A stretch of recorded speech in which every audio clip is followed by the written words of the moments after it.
Donc, bonjour à tous, merci beaucoup de m'accueillir. C'est mon premier congrès à la SCRV et je vous remercie beaucoup pour votre accueil très chaleureux. Je suis très heureuse d'être ici.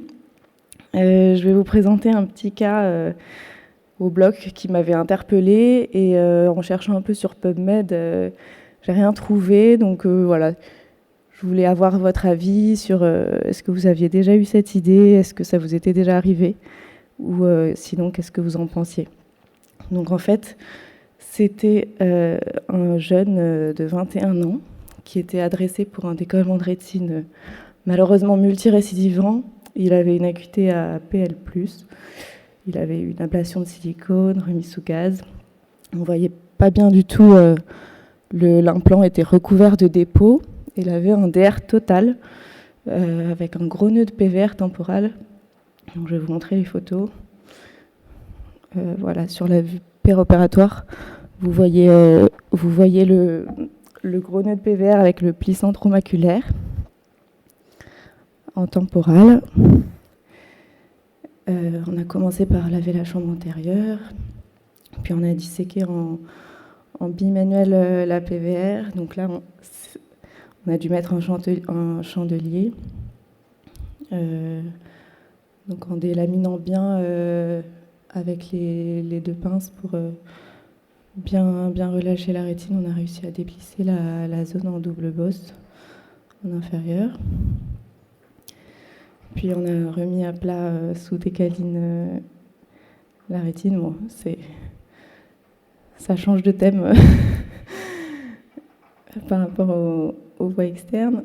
Là, vous allez voir le liquide sous-rétinien qui commence à sortir un peu au-dessus de la zone de PVR.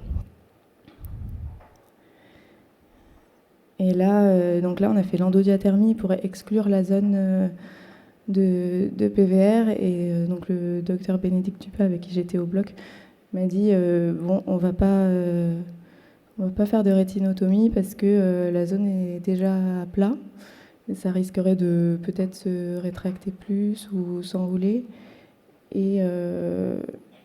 Et en fait, c'est la première fois du coup que je faisais une endodiathermie comme ça en rétine à plat, sans ensuite couper au vitréotome.